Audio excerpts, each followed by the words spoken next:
if there's any one person out there that knows what happened in the Clinton White House, if there's any one person out there that has, that I could say is it's still happening, yeah, right, but this is a heroine of mine, not heroine like, you know, hero, heroine, female hero. She's a remarkable young lady. She's a gutsy woman. She has this book, The Whistleblower, folks. You know, if you want the template to today's what's going on today, just grab yourself a copy of The Whistleblower, buy it via her website, via I believe it's on Amazon.com or wherever, but just get a hold of it because there's so much information in there. The Kindle edition is available? Yes, yes. And she's a good friend of mine. She is one of the most intelligent people I know. Great bio, yeah. One of the most gutsiest people I know for a woman. She's got more guts than most guys I know. Yeah. And she's a great-looking lady as well. I mean, and I don't mean that in a sexist way either. She's, you know, no, she's just you know, around the media and back again. The picture, by the way, that's on the Opportunist magazine, front page, as it should be. If I had a magazine, she'd be on the front page too. And Troy, who's producing our video, broadcasting our video, I sent you a link on Skype that has an article with a video in it. Right. From Marinka Peshman's website called "Bill and Hillary Clinton Are Moderates Next to Obama. Don't Fall for That Garbage." Please, if you can. We're going to bring on Marinka, and then Troy, you can just give me a heads up whenever you got that queued up, and we'll go from there. All right. Yeah. Now, hopefully, Marinka, I've done okay by you in terms of an introduction. Have I? Oh, you've been far too generous. Thank you so much for having me back again. And we're up against the RNC convention, so I'd like to extend a special thanks to your listeners for tuning in. I think the show, though, will be off air by the time Paul Ryan speaks. And for me, personally, that's the most interesting speech to watch. So thanks for joining us. Well, you know, I got to tell you, our listeners are not right-left focused. They're big picture focused. Our listeners, you know, I really believe, and I say this with conviction, the people who listen to our program, I mean, some of the most intelligent people call. Our callers are very intelligent. Our listeners are extremely intelligent. And they know when smoke is being blown up their butt, you know. And sorry for being crass, but they do. Well, no. Well, that's a lot of what the conventions are about. It's the cake and circus phase. So yeah, exactly. So, Marinka, you know, we covered a lot of ground in our conversations here in the last couple of days, and we've talked about a lot of things. Yeah, so now we need to kind of consolidate for your listeners. If I may, I've been very concerned about what is happening with the vets and the way they're being targeted, and particularly what happened with that one Marine for a Facebook post. And it's great that the Rutherford Institute has stepped in, John Whitehead. And it's very interesting because that institute was involved in helping the Paula Jones case. A lot of people may not remember that. So there are people who consistently stand up and fight for people's rights and fight for the truth. And it's not easy. And here they are again, standing up for this Marine, and I think that's wonderful. So, but I wanted to, well, I guess there were two directions that we were talking about in the sense of history repeating itself. During the Clinton era, people, again, they may not remember, they did not have a problem with criminalizing Americans or trying to criminalize Americans. It happened to Linda. You can read about it in my book. And for those who may not recall, she was charged by the state of Maryland for allegedly illegally wiretapping Monica Lewinsky with her conversations regarding President Bill Clinton. Now, in the state of Maryland, the taping laws, it's a one-state party, as opposed to majority of the states in America, which are two-state parties. So that means both parties in Maryland would need to know that they're being recorded. Right. Now, folks, we run into this a lot with surveillance. For example, when I worked as an operational asset for the FBI, they basically had a license to do whatever. Of course, back then they had to have the proper paperwork. But as a PI, for example, New York State, I can take a tape recorder, put it in my pocket, go to someone, talk to them, and be well within my legal right to do so without their knowledge. Now, in Pennsylvania, for example, you can't do that. You have to have the consent of all parties involved in the conversation. So Linda got trapped up in that particular in that law. particular web. But what was very interesting, so number one, it's a very murky law, very rarely prosecuted. But here's where the kicker came in. Their star witness, so they built a case around a star witness, Monica Lewinsky, who was a known perjurer. Most prosecutors are not going to build a case where your star witness is a known perjurer. Now, she perjured herself when she protected Bill Clinton. The reason she was not criminally charged was because she played let's make a deal. So, but correct me if I'm wrong, Doug, do you know any prosecutors who would build a criminal case around someone when their star witness has committed perjury? Gee, let me check.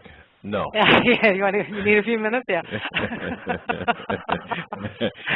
and what's even more chilling with this case was there were 49 Democrats who wrote letters putting pressure on the Maryland state prosecutors to do it. So it wasn't about the justice system. It was about the court of public opinion. And that's very, very chilling. So, but that was not it. So eventually the case was dropped. Well, of course, if your star witness isn't honest, is incredible. So it was ridiculous. But it did accomplish one thing. It intimidated Linda, and it kept her quiet. And that was the goal. So now when I see, and they were successful because she could have, if you read my book, blown the whistle on the Clintons. You know, for people who think that she had to be vilified and destroyed over sex in the Oval Office, well, forgive me, then I'm the tooth fairy. It was because of what had happened in the White House during all the other investigations earlier. And that's how good, good's not the right word, but how effective the White House and the media is at controlling the narrative. The duplicity from the Clinton White House era is mind-numbing. I mean, both sides are wrong. We must take politics out of all of our reporting. And so I say that now because, you know, history's repeating itself. We have an Obama administration who is also thwarting the rule of law. And so I'm kind of maybe going in a roundabout way, but it worked for Linda. No, the people from the Clinton White House, the Obama White House, they have a shared ideology where the ends justify the means. It's going to work again for them. And right now they're targeting the vets. So right now people need to stand up and defend the vets and the Tea Party people and other patriots and conservatives, anyone that is in their crosshairs. Because as God is my witness, they do not have a problem trumping up criminal charges. So, but then there's more, like in the, oh, I'm sorry. No, go on. It's making sense here. And the pieces start to fall into place because, yeah, it really, we can learn from history, but in Linda's case, it went even further. The Clinton White House, out of the Pentagon, they legally leaked portions of her FBI file to discredit her. They did not have a problem breaking the law to harm, injure, discredit, destroy an American citizen. So what I'm really trying to convey to your listeners, they will do it again. It's the same ideology. And again, it worked for the Clintons. What ultimately happened? They settled. They settled. All the information that Linda's lawyers had accumulated, and some of it include the private investigators and the dirt diggers. This is what they do. They hire people to dig dirt. I mean, there were private investigators. Anthony Pellicano is one. Now, I don't know if you recall Anthony Pellicano, but he's currently serving, forgive me, I forget how many years in prison in Los Angeles. Because most deservedly so. Yeah. It was like 76 charges. It was just, I mean, what he did to intimidate people, it's shocking, just shocking. Well, he was also working with the Clintons. Directly so, with the, oh, man. Okay. Yeah, so, but what I can tell you is when they settle a case, all the information that her lawyers had accumulated, it's under seal. The American public never gets to see what really goes on. And that was the same when they dropped Linda's case. There was all sorts of grand jury testimony. You know, the media was there and filming people in and out of the courthouse. Well, had the case gone to trial, Linda would have won. I honestly believe that. And also, the American public would have seen how far Bill and Hillary would go to lie, to hurt innocent Americans, to stay in power. So again, I bring this up because what happened to Linda could happen to a lot of other people. And you remember that saying, first they came for the Jews and I didn't say anything because I wasn't Jewish? Mm-hmm. We are seeing that now. So I cannot... Yeah, because this, no, and excuse me for interrupting. It's just so I'm clear. You've got Linda Tripp back in the 1990s, who's got the goods on.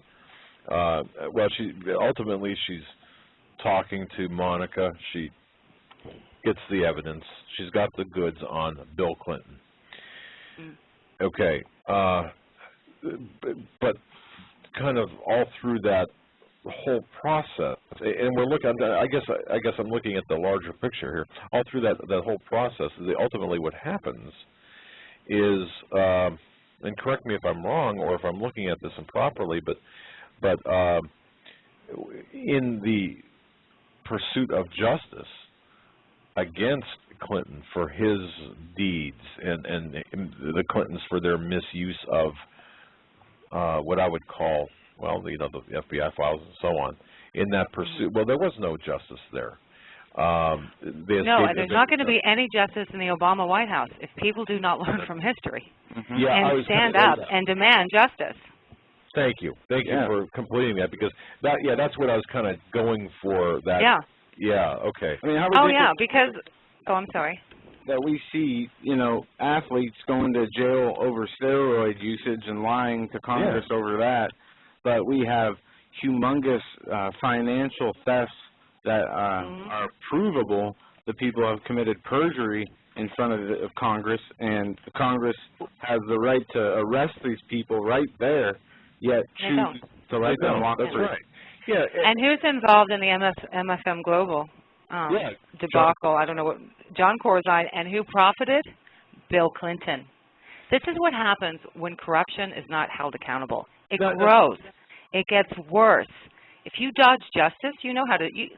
Look, what just happened recently with Daryl. I said he gave us an interview recently, and he feels bad that the Fast and Furious and the next phase isn't going to happen for the next several months. I hate to say this, he just got played.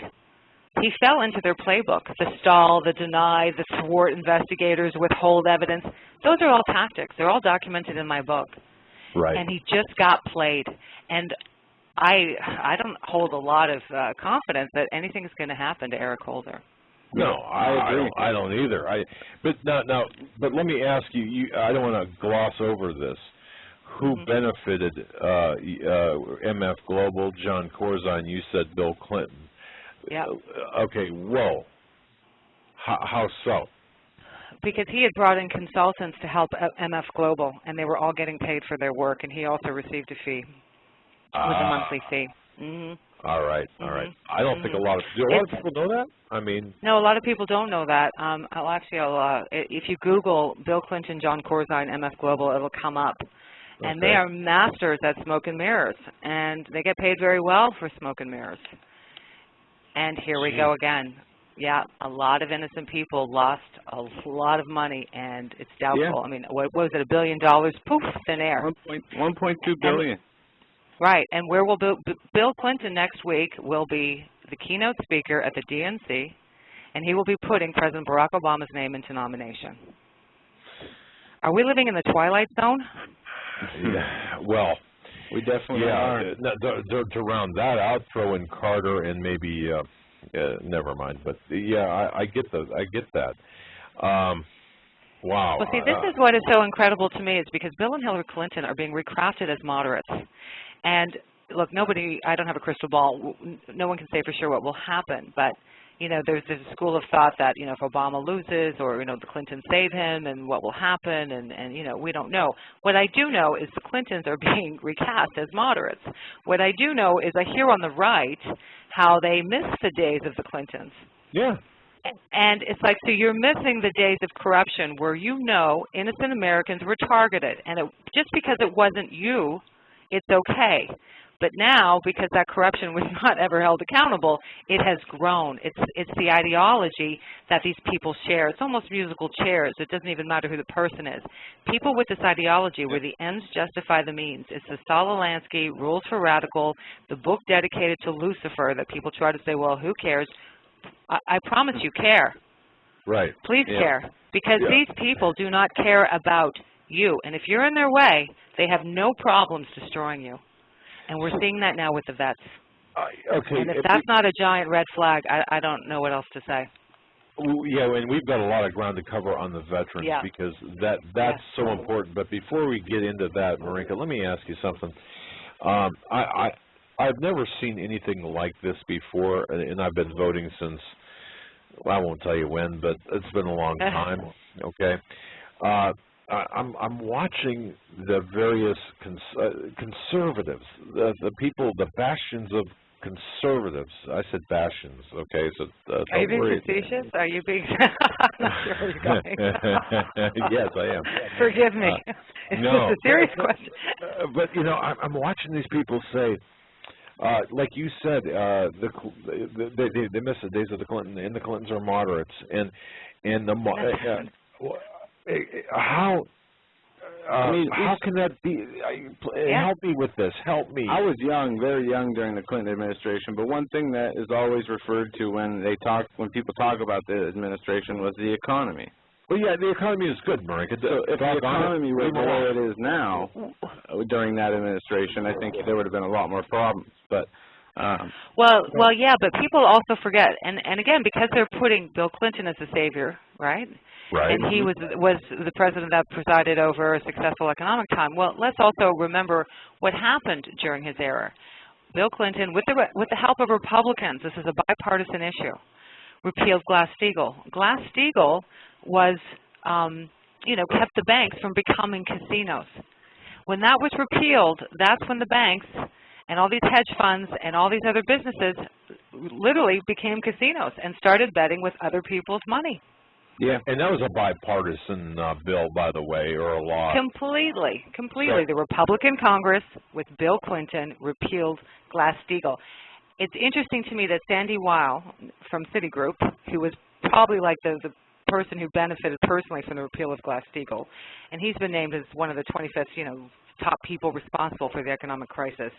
Even he recently said, why hasn't that been reinstated? Well, it hasn't been reinstated because the Obama administration is not serious about fixing the economy. Of course Marinka, I'm not sure. They're destroying it. I'm not even sure it can be fixed, though. The economy, mathematically, are we not like pretty much DOA? And we're just waiting to be pronounced, Well, unfortunately that may be the case, but I truly believe if people were sincere about fixing it, you would have seen people put in jail. Yep. There was also that congressman who appeared on C-SPAN, Paul Jaworski, if memory serves me correct, and he flat out came out and said there was a run on the banks. We had to shut it down. There weren't many people that could pull out, billions of dollars out of the U.S. economy to crash it. That was during 2008. We don't know who that person is. We have our suspicions. We don't know who that person is. The government doesn't want to find out who the person is. The government, they know who it is. Yeah. And Marinka, did you see the article with one of the Rothschilds, George Soros, and John Paulson pulling their money out of the stocks they owned in financial banks, the big 6 U.S. banks, and purchase gold? Yeah. Yes, and that means if everybody else, you better start doing that, because if they're doing that, you need to do it, because then something is up. They're not pulling out their money out of those types of stocks if they thought it was going to go well. Right. These are not stupid people. Exactly. So you need to pull out too. Mm-hmm. Wow. Don't be the one left holding the bag, which is what always happens. And if I may just segue for a moment, it's interesting because I've always had this beef with Chuck Schumer, and that's part of journalism when you deal with some of these people. And so I just have to say, in 1987, a lot of people don't know this, Chuck Schumer wrote an op-ed, again, you can Google this, it's on my website, that ran in the New York Times saying, making a passionate plea not to repeal Glass-Steagall because it would turn the banks into casinos. He, of course, was, one of the front runners with Bill Clinton in the repeal. They know what they're doing. Mm-hmm. See, that, folks, they know what they're doing. Again, keywords, and it's. Do you see this as being a part of a larger plan? I know we're venturing now into what normal journalists would say, well, this is kind of conspiracy stuff, but how could this not be something like, I mean, this is well beyond the simple game of politics in my estimation, the right-left stuff. You're dealing with some powerful people here, are we not? Oh, yes, and, again, I wish I had a crystal ball, and you want to stay out of the twilight zone, but, let's be honest, if they were serious about fixing the economy, they would have reinstated Glass-Steagall, and they would have found out who tried to destroy the U.S. economy, who pulled the run on the banks, who's involved in all of these bad loans, and, no one has been held accountable, not one person, except the American the American taxpayer seems to be the only person held accountable with their money, constantly bailing out these people. Yeah, and it's not their debt that is the problem. Yesterday, the debt hit $16 trillion as of yesterday, and also there's an article, Citigroup has to pay a $590 million settlement due to subprime mortgage lawsuits. That's chump change. That's chump change for Citigroup. That's a joke. If you read the article, it says they made $70 billion on these toxic assets, and then didn't they receive a bailout though too? Citigroup also received a bailout, so they're paying for their settlement out of the bailout from taxpayers. People, wake up! This is just complete fascism, criminal government we have. The banks are in bed with the corporations and the government. Are all tied into one. When you have something like Obamacare being implemented on all the citizens unconstitutionally, yet certain companies and corporations and Obama donors and supporters are given waivers to where they do not have to, take on the burden of this tax, giving them a unfair playing field in the business market, where their competitors are paying all this extra money and they do not have to. It is just complete corruption. And like I continue to say, I think America is dead and gone, America as we knew it, and it's never coming back. Well, let's hope that's not the case. I pray that that's not the case. We can see, and if I may segue just slightly more into the military and the troops, which is good, a weakened America has not made the world a better place, has not made the world a safer place. And with it being campaign season, we're hearing a lot of talk about the economy, and we see, people will always say how wonderful the troops are. No one is talking about the policies right now on the battlefield that have been going on for years. So if I may make this segue. Let's do it, because this is, folks, this is so important. Listen to what Marinka has to say about this, about what's going on with our troops. Go ahead, Marinka. There is a policy called catch and release, and literally it's where your men and women in the military have been sent to war to catch terrorists to release them. Now, it first started under Bush, and this is from, I'm reading off a report from 2007. And the thinking at the time was they wanted to kind of play nice with Iran because maybe we can deter Iran from their nuclear weapons program. So this is how it was described. Okay, so I'm actually reading from a Washington Post article from 2007. For more than a year, U.S. forces in Iraq have secretly detained dozens of suspected Iranian agents, holding them for 3 to 4 days at a time. The, quote, catch and release, end quote, policy was designed to avoid escalating tensions with Iran and yet intimidate its emissaries. Okay, so we got a little bit of appeasement here. Now, here is a quote from a senior administration official. I'm sorry, let me just back up. Last summer, however, senior administration officials decided that a more confrontational approach was necessary as Iran's regional influence grew and U.S. efforts to isolate Tehran appeared to be failing. Well, of course, Iran only respects power, force. Mm-hmm. So here is a quote from a senior administration about the success of catch and release. There was no cost to the Iranians. They are hurting our mission in Iraq, and we're bending over backwards not to fight back. Now, this is back in 2007. So the Bush team changed gears and started a new program that was called Kill and Capture. Okay, so we know catch and release does not work. They tried the appeasement. It failed. It does not work. So what is happening since Obama's taken office? Catch and release. Catch and release for history repeating itself now. For the immigrants. Right. But the kill or capture list is only a kill list. Well, it's interesting because the catch and release is now applying also in country with the illegal aliens, right? So you have that happening in country, but you also have it in the battlefield. Now, I'm going to cite an article from the Washington Examiner. This is from 2010 about catch and release. Sorry, bear with me one moment. Oh, here we go. Troops here have nicknamed the local court system, quote, Taliban catch and release. They say it has emboldened the Taliban. It certainly has angered native troops who made enormous sacrifices tracking enemy fighters, only to watch them walk out of detainment. So American and Afghan military officials who spoke, it was the Washington Examiner that reported this, says the Afghan judicial system puts an unrealistic burden of proof on U.S. troops tracking and capturing enemy in the region. Now, let me give you a quote from, and this is from a U.S. military personnel. It's as if the Taliban has more rights than us or the people of Afghanistan. Mm-hmm. We have to let these guys go all the time, no matter what they do. And then we find them trying to hit us again. But if they think I've screwed up once, then they'll, referring to the military, have no problem throwing me to the wolves.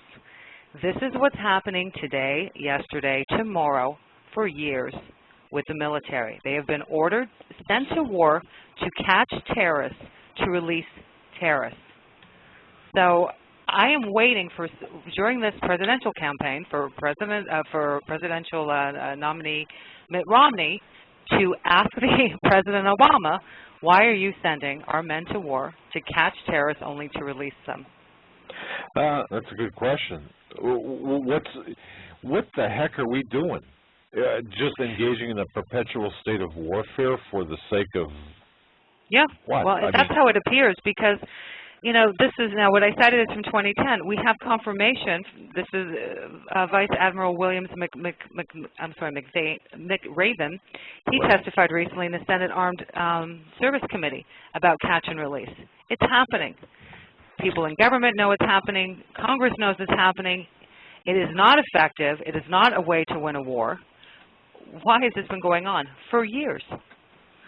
Well, you know, in our off-air conversation, you had mentioned something that kind of struck me. Basically, this is an attrition of our troops, is it not? I mean, it's weakening our military. It's weakening morale. It's completely counterproductive, and it's dangerous. But it even gets worse. If you can imagine, it even gets worse. Now, this is from the New York Times, okay? When they capture and release some of these people, they can be released on a pledge.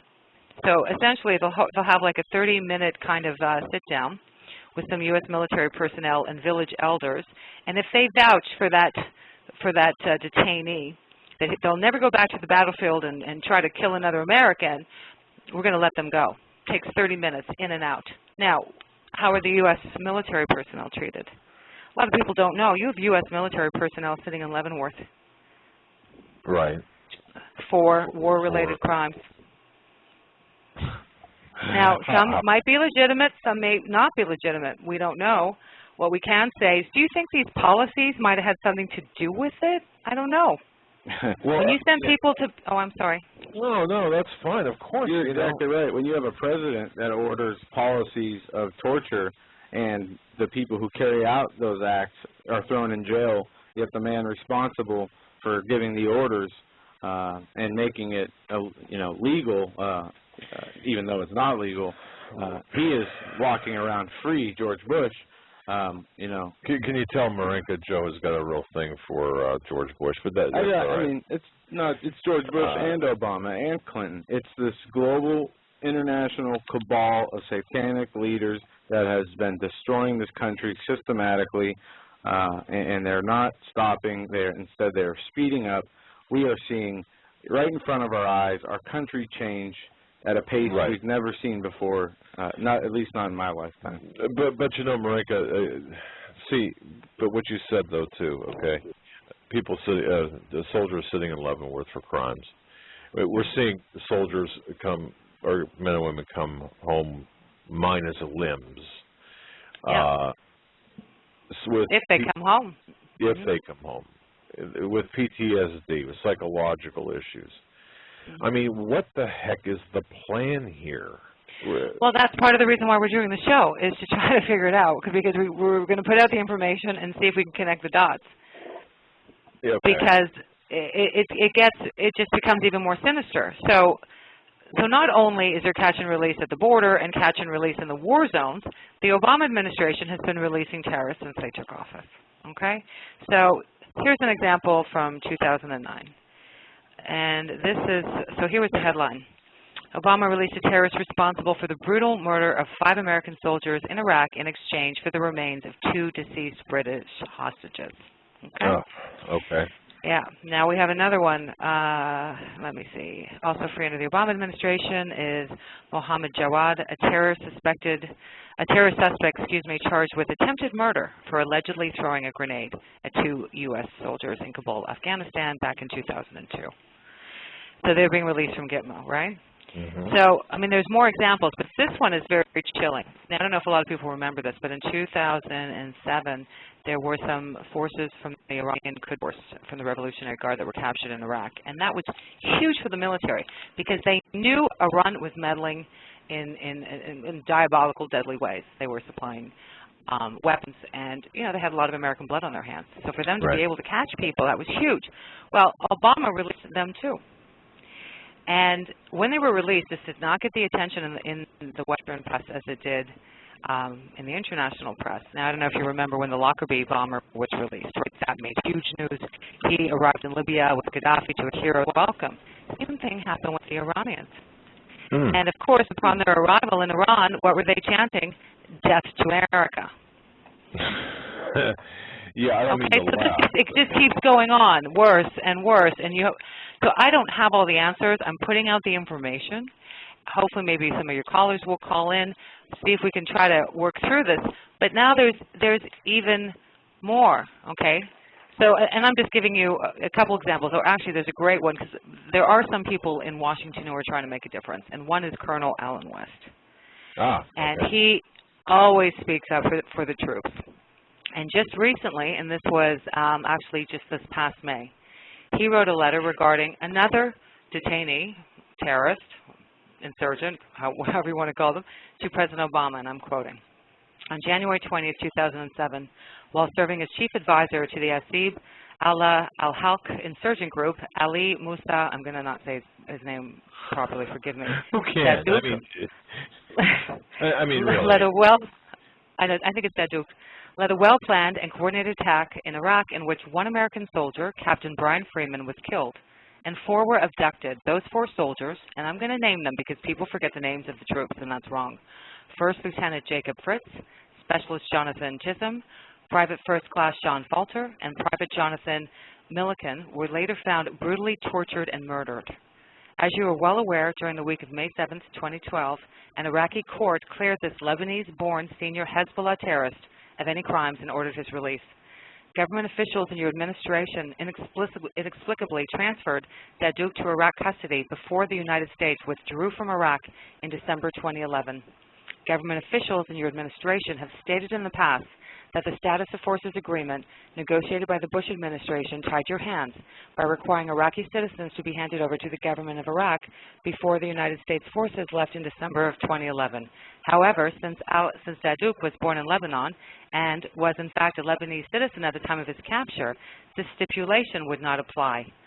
Mr. President, you had options when dealing with this terrorist. Dadouk could have been transferred to Guantanamo Bay, where he could have been tried in front of a military commission. At the very least, he could have been brought to another American military installation other than Guantanamo Bay for military commission.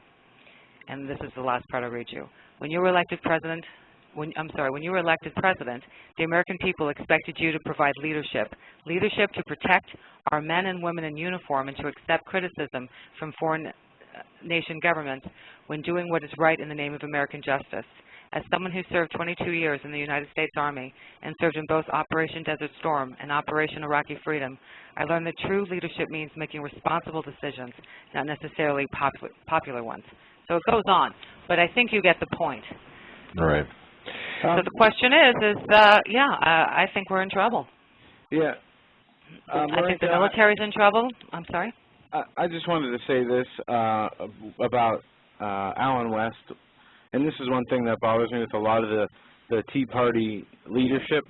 The NDAA legislation, voting in favor of the NDAA legislation, people like Allen West, other Tea Party patriots or people who call themselves or consider themselves to be, Tea Party patriots, pro-liberty, limited government, signed this bill knowing exactly what the language inside of it was, which was that you can indefinitely detain American citizens without trial, without evidence.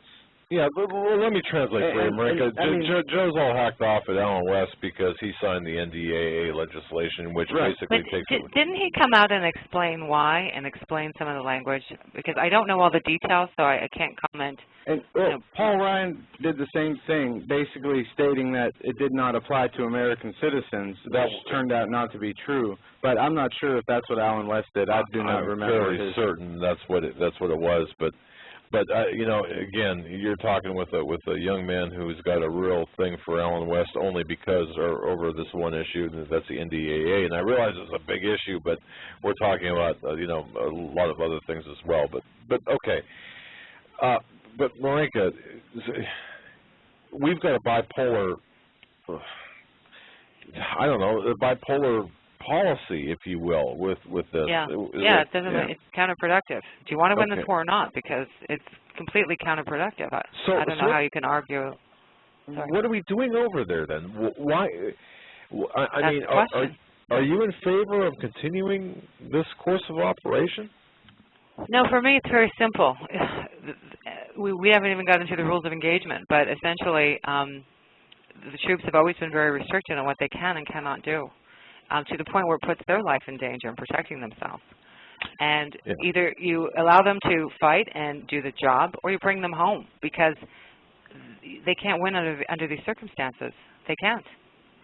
Do you think that's by design, these rules of engagement? And go ahead and get into that a little bit, because a lot of people don't really understand that their hands are tied, like... Well, there's all sorts of rules about how close the person is, about positively identifying them before you shoot, and you first have to fire a warning shot. Well, in the fog of war, when you're in the middle of an IED explosion and you're being ambushed, there isn't always a lot of time to assess properly and be 100% sure. Now, unfortunately, sometimes there is collateral damage that happens in war. But I think it's fair to say that the U.S. military has bent over backwards to protect the civilian population. Now, some people might disagree with me, but for those of us who've had friends who've served, it's for them to take an innocent life is a nightmare. Right. No. There's another quote. Of course. Now, there's another quote I'd like to share, and this is from Navy SEAL Marcus Luttrell. I don't know if your audience has had a chance to read his book, Lone Survivor. He was a Navy SEAL, and long story short, ambushed in Afghanistan, and all of his other brothers were killed. He was the only survivor. And part of it, he blamed a decision. And here's his quote. "Look at me right now in my story, helpless, tortured, shot, blown up, my best buddies all dead. And all because we were afraid of the liberals back home, afraid to do what was necessary to save our own lives, afraid of American civilian lawyers. I have only one piece of advice for what it's worth. If you don't want to get into war, where things go wrong, where the wrong people sometimes get killed, where innocent people sometimes have to die, then stay the hell out of it in the first place." And I think that really sums it up. Because why is this war, 10 years now? Yeah. They should have been in and out. Instead, we've got 10 years. We have troops on multiple deployments, families destroyed. I mean, could you imagine these politicians, Hillary waiting for Bill Clinton, who was on his second, third, fourth tour. These tours could easily be a year. Some are 7 months, some are 15 months gone. Could you imagine these people living the lives that the military has been ordered to live under?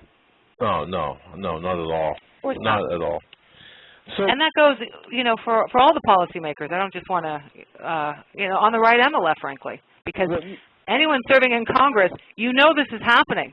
No one's talking about it. No, the media is not talking about it, and both sides don't. I mean, this is a toxic subject, I guess. It's gotten even worse, though. Do you want to hear more? Yes, please. So now we have, it's called green on blue attacks, and this is happening in Afghanistan. And I think the Obama administration is trying to rename it as insider, because insider attacks, I guess, sounds less nefarious than green on blue attacks. Green means the Afghan soldiers, and blue attacks and the blue means the U.S. military or NATO forces. And what we're seeing now is a spike on green and blue attacks, and that means Afghan soldiers are now turning their guns and murdering U.S. military. And the number is escalating. And there's a colleague of mine is actually writing a book about this, and his name is Bob McCarty, and he has a lot of information on his website. I would recommend you go check it out. And he uncovered, it was an unclassified study called Crisis of Trust and Cultural Incompatibility. And I'll just read you part of the last paragraph, because they're now calling it fratricide, and that's where one that murders or kills his or own brother or sister, or an individual or countryman. So can you imagine, you have been sent to war, you're training the Afghan military and policemen so they can secure their country, so they can have some peace and hope for their lives, and now they're turning their guns on you. And part of it is because there's a mutual distrust. After 10 years of trying to win hearts and minds, because that's what we hear, right? We're there, we have to win the hearts and minds. So here we are 10 years later, and essentially, this is how they describe the mutual feelings, okay? So between the U.S. and NATO forces versus the Afghan forces, okay? So it's described as a very strong dislike, even contempt. And this is how they break it down. So namely, one group sees the other as a bunch of violent, reckless, intrusive, arrogant, self-serving, profane, infidel bullies hiding behind high technology. This is describing the U.S. military and NATO forces. The other group generally views, so the U.S. NATO, generally views the former as a bunch of cowardly, incompetent, obtuse, thieving, complacent, lazy, pot-smoking, treacherous, and murderous radicals. They're training. I'm sorry? Who's using those words? This is from a report. It's an unclassified study. It's called A Crisis of Trust and Cultural Incompatibility.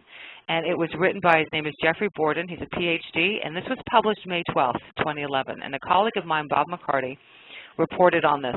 Okay. And he's actually coming out with a book. And what I just read you is nothing compared to what else he's discovered. So the administration, they know this is happening. This mistrust, you're trying to create peace. Your peace partner is now turning their gun on you. And we can present all sorts of reasons why. You know, one mistake that I think the Obama administration did was when they announced a withdrawal date. Yeah. Yeah, I mean, why would they do that? Because the Taliban has been sitting and counting the days. They're counting the days, and in the meantime, they're intimidating the population and they're gaining control. But now, but it's even worse because this report, what they describe it is. I want to make sure I'm quoting this properly. It's epidemic murder, what is occurring now in Afghanistan with these green and blue attacks. Epidemic murder. All right. And I encourage you to go to Bob McCarty's website. He actually has the report. You should read it all from top to bottom. And please, it's so important. Everyone talks about supporting the troops. Learn. I mean, personally, I think the best way you can help the troops, and they're not even asked, they so very rarely complain. You know, they really don't, is to shine a spotlight on these policies that are counterproductive and are frankly getting them killed. Wow, yeah. Yeah, and that what makes things worse, and I want to thank Jason in the chat room for reminding me of this, is that all these wars, are based on lies to begin with, or misrepresentation of, or the manipulation of events. Well, why are we in Afghanistan? Why have we been there for 10 years? Why are we continuing to do what we're doing in the Middle East through proxy wars? Why are we committing drone wars in, 10-plus countries, killing people on a daily basis with remote-controlled planes, sitting back in the pilot in a comfortable chair somewhere in America while dropping bombs? Not only that, but employing now Al-Qaeda tactics by dropping secondary bombs on first responders and the rescuers. Yeah, Marinka, I mean, it's happening now. It's happening, yeah. It's happening. I mean, we turned into everything we said we were against and fighting against. They said that George Bush said that they attacked us for our freedoms, and that was not the case, because we see now they are saying that Al-Qaeda is fighting for the freedoms of, the Middle East. But Marinka, there's no way we can change, there's no way we could bring democracy to Afghanistan. There's no way we could bring democracy or, modeling our constitutional representative republic to Iraq. Is there? At this point, no. I wish I could say something different. I think, and this is what is so tragic, because you really have to believe, yeah, people want to have a peaceful life. They want to raise their children, have families, work. I mean, this is the way things have shaken out right now. I don't know what the answer is to reverse this. Right. But I don't think that the administration is serving the military very well with these policies. Okay. And so I can't answer all of your questions. Not all the information. I mean, a lot of things get repeated over and over again. Like, people will say, well, weapons of mass destruction, wasn't found in Iraq. Well, that's not true. There actually were. And in fact, there was yellow cake that was found in Iraq. Yeah, and they kept it quiet. I didn't know this. Ladies and gentlemen, I did not know this, and they did a very good job of keeping it quiet. When Marinka and I were talking off air earlier, Marinka, you were talking, what, about a 23,000 acre site, and they had it surrounded by huge sand berms. And that was to conceal it following the looting of Saddam's fall, right? Because they were also afraid that insurgents or terrorist groups would try to pillage it and use it, obviously, for nefarious reasons. Now, it took them a very long time to find a buyer for this, and eventually they did. It's a Canadian company, and it's a uranium producer. It's called Camco. And even just the logistics of moving this yellow cake was, rather daunting. And it was after the shipment, when it came to Canada, did the story become public. Now, you can Google this. Associated Press reported on it. So it's interesting because, some stories catch fire and other stories don't.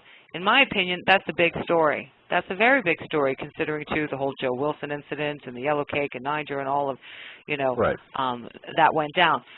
Subsequently, there was also WikiLeaks revealed that there were different, there was mustard gas and blister gas was also found.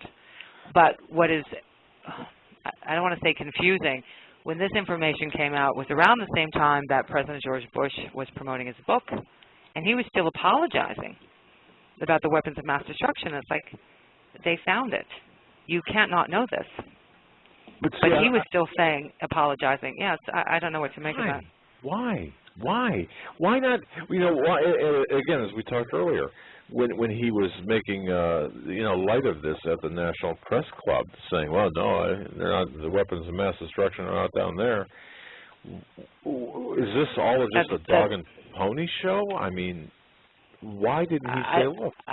I don't know. Believe me, God knows, I wish I could tell you. I don't know. And that's what's so frustrating, because, America's supposed to be free. There's supposed to be transparency. And, just some of the information that we talked about today, it's all upside down, because it doesn't make sense. And not that he needs to take some hero lap and, yeah, I told you so. But you've been vindicated. And you know what? The military has been vindicated. Exactly. And that's, to me, frankly, more important. They're the ones that went and sacrificed. And for people who don't have any relationship to the military, you can't imagine the sacrifice. You hear about it, but until you live it, you cannot imagine the sacrifice. Oh. And so that's what really upsets me, because for the military, this should have been made a big issue. They've been vindicated. Yeah. And they put their lives on the line for us, for our freedoms, and they come home to be taken away to mental institutions and labeled as terrorists. We are going to go to the phones, Ms. Peshman, if you do not mind. Great. We have some callers on the line. And if you'd like to join the conversation, give us a call at 661-244-9839. That's 661-244-9839. Our special guest is Marinka Peshman. Author of The Whistleblower? Yes. And I am going to go get that book on Kindle edition after the show. I have not read it. I've only read parts of my dad's, but I do want to get that. And I saw that on your site today that you had it available on Kindle edition. Every e-reader format, and paperback. So this way everyone can get it. And Marinka, I snatched that Kindle edition away from Joe right away because I said, look, you got to support Marinka. You got to support our guests. And folks, I got to tell you, look, The Whistleblower. It's a fantastic. Investigative work takes time. It does. But you know, a lot of time. And then to circle back around with how we opened, you know, this is history repeating itself with the Clintons. But the insight that this book provides is just so fantastic. So I would urge everyone to grab a copy of The Whistleblower. It's certainly well worth to have in your library.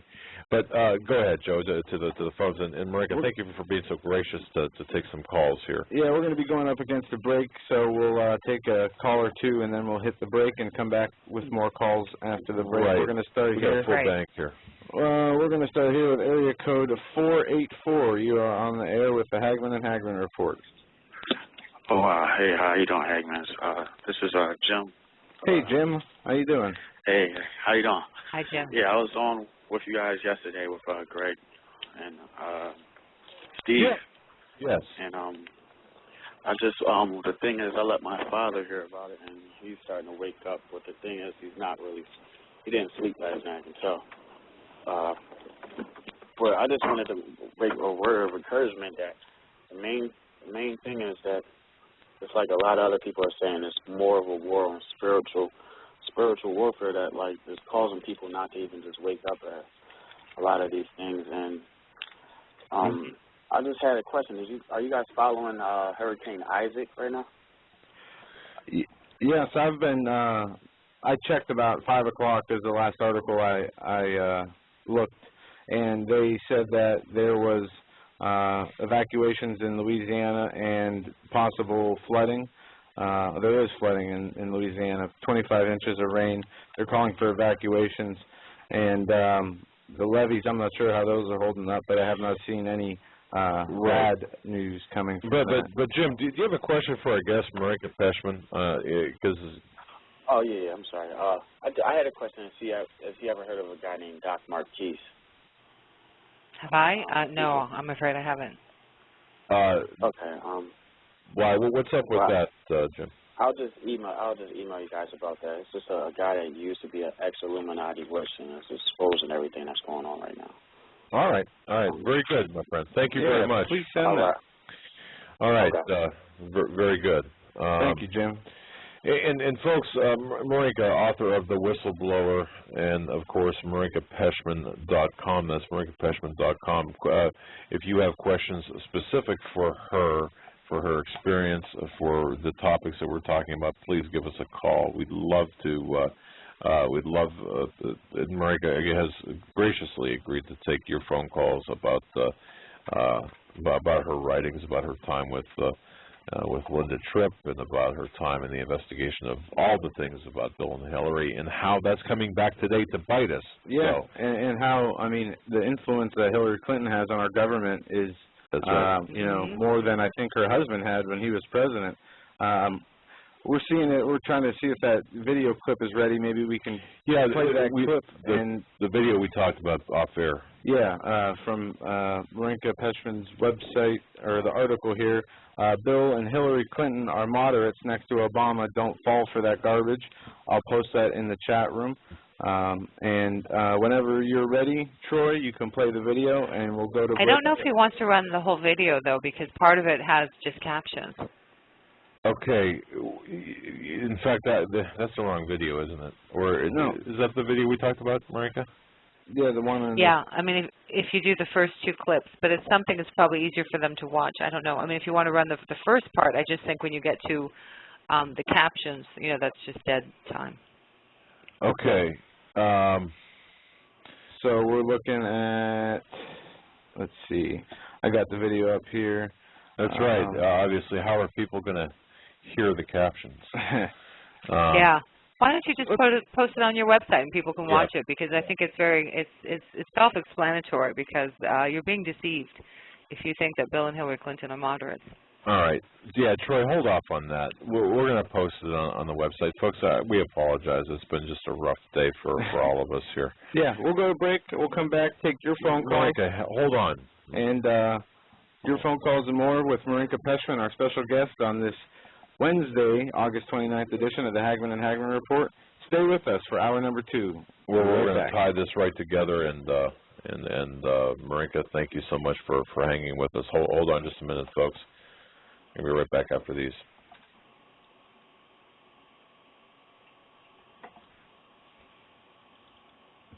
Survival of the fittest. In any and all situations, survival is your #1 priority. That requires being tough and thinking smart. And the folks at Freeze Dry Guy are going to help you do just that. They have the long-range patrol ration entrees, what they call the Brick Pack. When you're in survival mode, it is absolutely the best item for your survival pack or bug-out bag. You can go farther, faster, and carry more food with the LRP cold weather ration entrees. Not only do these long-lasting, durable entrees help sustain you or your family through the harshest environment or situation, they are by far the most delicious of their kind. No contest.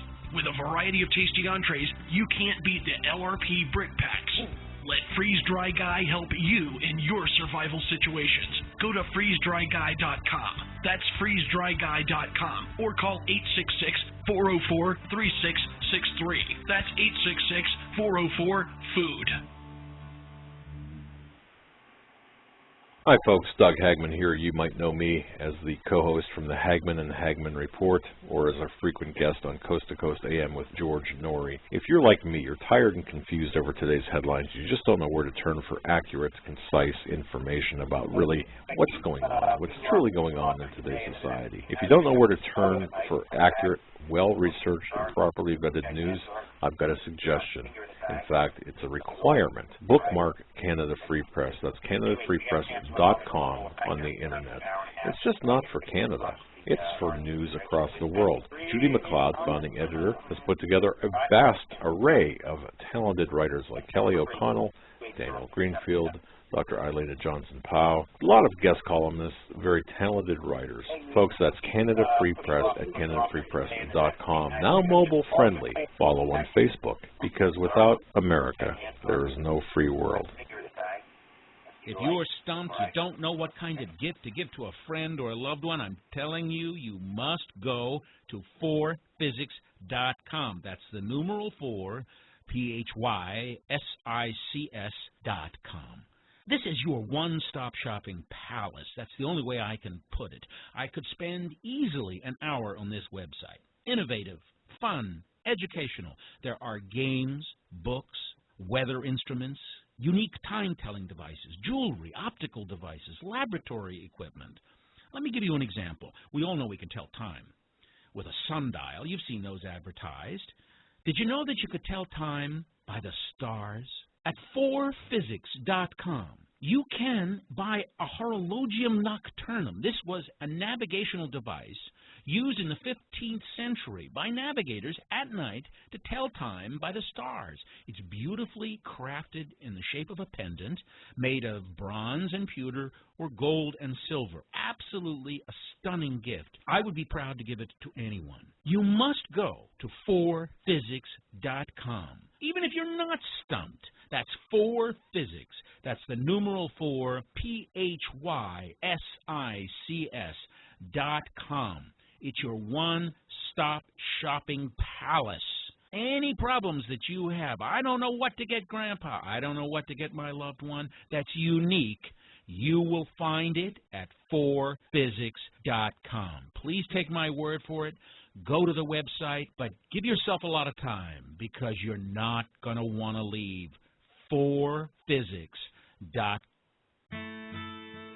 You better wake up fast and listen to this, America. The Obama campaign has launched attack squads disguised as truth teams dedicated to intimidating and silencing all political dissent carried over the Internet that criticizes the Marxist Obama.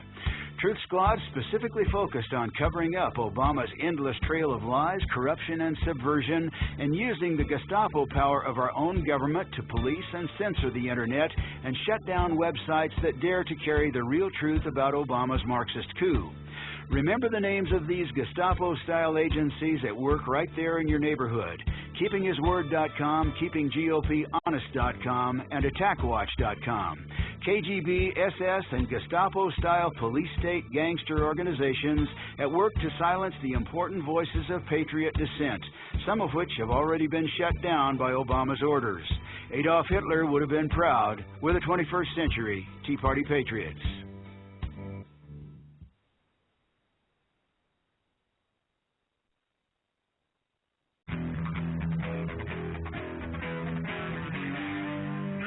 Doug Hagmann, one guy that doesn't need a bullhorn to get your attention. You want answers? I want the truth! You can't handle the truth!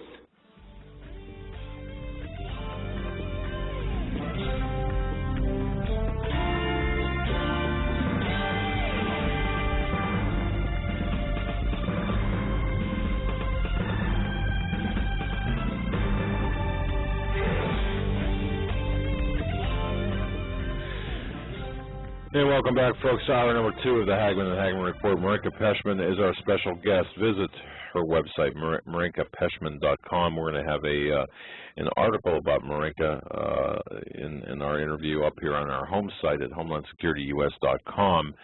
Thanks for joining us, and Marinka, thank you for being such a wonderful sport. We're all over the board here. It almost seems like an unscripted just kind of a willy-nilly interview here, and I have to apologize after today. I think it's like a couple of monkeys playing, fighting over a banana in both of our skulls. So please accept our apologies if we sound a little bit disjointed in our questioning, but in our interview skills. But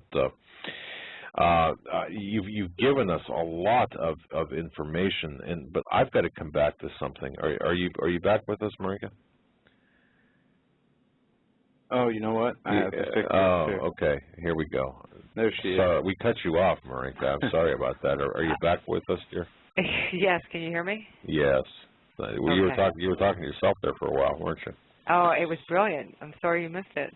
I'm sorry we did too, and again, my apologies to you and to our listeners, because it seems like we're all over the board here with questions, and it's just again the scenario of, if you can picture two monkeys fighting over a banana in both of our skulls right now after the day that we've had, but that's no excuse. But I've got to go back to something you said here, and I guess the core issue, if we're looking at you, Marinka, as a journalist, and the big picture of things. We like to look at the big picture, whether it's about the troops, whether it's about the wars, whether it's about the lies of the deceit of the Clinton administration, whether it's about the Clintons still being in power.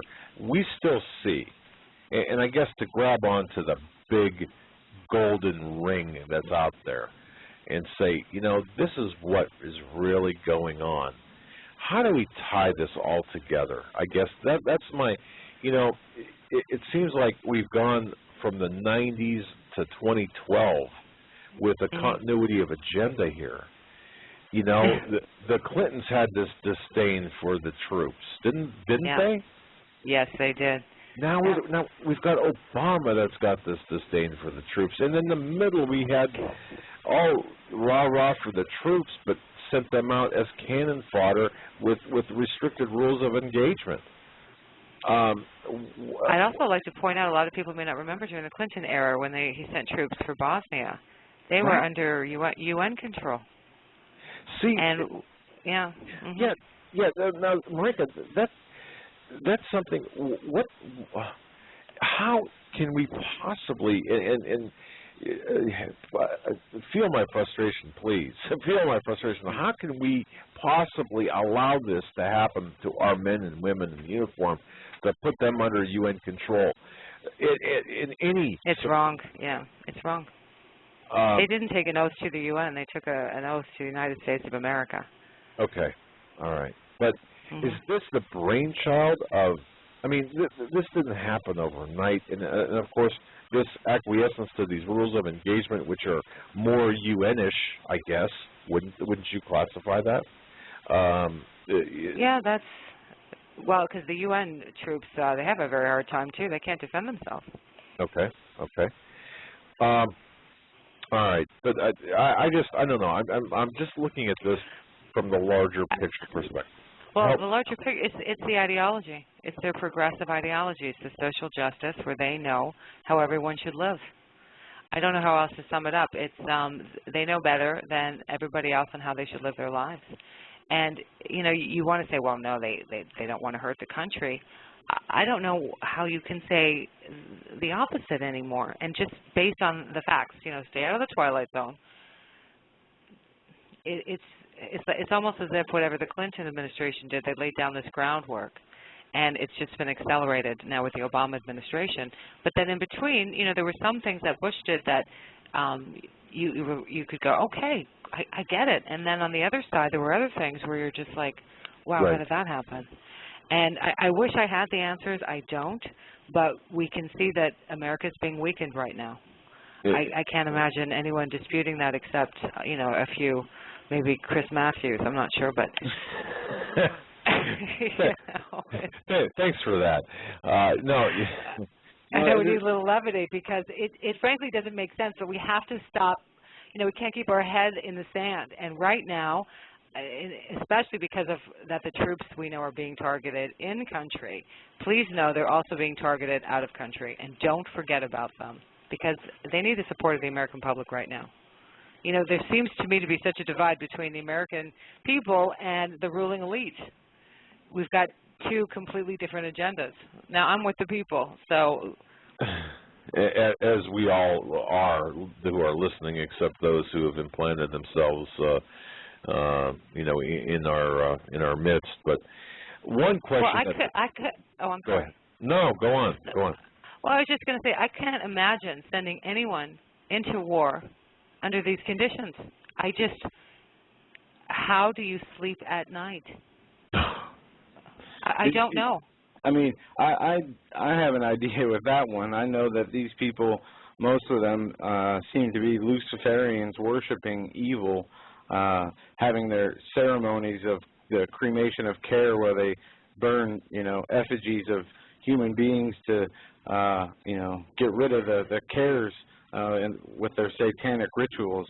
And these people are the synagogue of Satan, in my opinion, as it's described in the Book of Revelation. And Marika, you might think that might be way out there, and some listeners might think, oh my gosh, that's kind of, you know, really kind of a outlandish description. But I was talking to a Gold Star mother who had told me, who had explained to me that her son obviously was basically executed. Yeah. Okay. But what wasn't said was that her son was involved in the practice of carrying briefcases full of money to these village mullahs, if you will, the village leaders, these Muslim leaders of the Muslim. They've been doing that for years. They did that in Iraq too. There were suitcases of money. Why? What does a suitcase of money buy us, by the troops, by the army, or whatever? the cooperation. I think that was the initial intent. Okay. But, you know, once the money dries up, where does the cooperation go? You can't buy loyalty and trust. I mean, you can, it's a temporary buy, but once the money dries up, they're going to turn on you. Okay. That's, and even... It's a false peace. It's a false cooperation. I think that's what we're seeing, right? Well, that's exactly right. Now, we've got Dan in Cleveland asking this question, if you don't mind, because something, I don't know, he dropped off our phone line. He said, please ask Marinka, what, if she can comment, what is there, if any, relationship between Hillary Rodham Clinton, the Muslim Brotherhood, Obama, Iraq, Afghanistan policy? Boy, how's that for a question? Well, we could go in a few directions there. Andrew McCarthy, he was one of the prosecutors on the Blind Cheek with the First World Trade Center bombing. And he's put together a lot of information about the connection with Huma and the Muslim Brotherhood, and I would definitely refer you to read that. Okay. Because I think he's very succinct, and he comes from, you know, such a knowledgeable base that he can say it much better than I can. What troubles me greatly, because we hear from this administration, they're all about, you know, freedom and women and children. We have to look to Iran. Now, Iran, when the Iranian people, they were the first to rise up. And they were begging for help, begging. And this was a revolution of the people. Remember, Where's My Vote, the Green Revolution? This is where women came out. And, you know, we didn't see that necessarily, you know, especially not at those levels in other areas. And the Obama administration, now again, Iran, the state sponsor of terrorism, we know was meddling, you know, we use that word meddling, but it means trying to kill American soldiers and NATO, you know, coalition forces in Iraq and Afghanistan. So there's a lot of blood. This is a regime, every week they chant, you know, death to America. And so when the people rose up, the Obama administration decided, we're not going to meddle. We're not going to get involved. And these brave protesters were slaughtered. We saw it. They were begging for help, begging. There's all sorts of YouTube videos. Please watch it. History would be very different. I mean, I would imagine there were a lot of former U.S. presidents who prayed for that opportunity, because what an opportunity to peacefully alleviate the issue of their weapons program by having regime change with the help of the Iranian people. The Iranian people are actually very pro-Western. Right. The issue is not with the people of Iran, it's with the leadership. And the Obama administration did nothing. And instead, they meddle, I use that word because that's their word, with regimes not perfect, not great, but at minimum were at least allies of the U.S. and not direct threats. Okay. So we have to look at the facts. Everything is upside down. One would think they would have definitely have gone into Iran to help the Iranian people. But they didn't. That kind of segues in. Yeah. I'm sorry. That kind of segues into a question from Chris from Enid, Oklahoma. Again, Chris from Enid, Oklahoma asks this: what role? Please ask Marinka, what role does Valerie Jarrett have over the state, over Hillary Clinton and the State Department and Iran?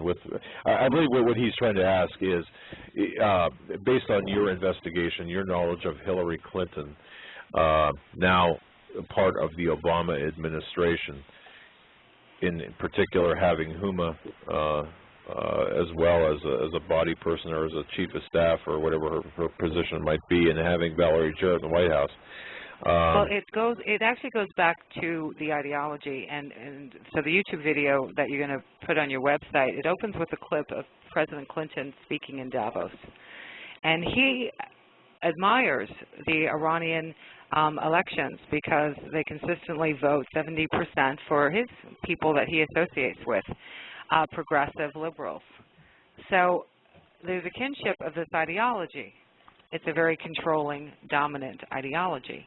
So I'm going to just separate the Islam issue for the sake of this conversation for now, because if you look at this progressive, it's a very controlling ideology. They know how everyone should live, and they like that. I mean, you must listen to his own words. Hillary Clinton originally called President Assad in Syria a reformer. Oh. So these are people that they admired. And, of course, when it got so bad, then they have to change. You know, it's a court of public opinion. It doesn't reflect their heart. That's the difference. So, again, you know, by their fruits you shall know them. So I keep harping on this, but it really is the ideology. Once you understand the ideology, then it starts to make sense. And it's not an ideology that holds the Constitution sacred, you know, God, country. That's not part of their ideology. Wow. So I hope I'm answering the question. No, but as far as Valerie Jarrett comes into play, we know that Hillary has a weekly call with Obama, which a lot of the other cabinet members don't have. I don't know what her relationship is with Valerie Jarrett, but we know that it was with Hillary and Samantha Powers that apparently, you know, pushed Obama to make the decision to go into Libya and so on and so forth. And my guess is, you know, Obama doesn't make a decision without Valerie Jarrett. So. Okay, if you don't mind, say that one more time. Who pushed Obama to go into Libya or helped him in that direction? Hillary and Samantha Powers. Okay, all right. And Samantha Powers is the wife of Cass Sunstein, who recently, left the White House. And they have another, you know, and it's the ideology and their way of looking at the world. And they, of course, justified it as, you know, humanitarian, and we have to go in there. But the true intent was regime change. And look, we saw when Gaddafi was killed, what did Hillary say? We came, we saw, we killed her. I mean, it was just like, wow. It was a pretty disgusting display of non-diplomatic behavior, in my estimation. But Marinka, we have some callers on the line. If you don't mind, not at all. We'll take a few here. All right, we are going to go to area code 305, and then we'll go to Jason. Area code 305, you're on with the Hagmann and Hagmann Report. And Marinka Peshman. Hi. Hello. Hello.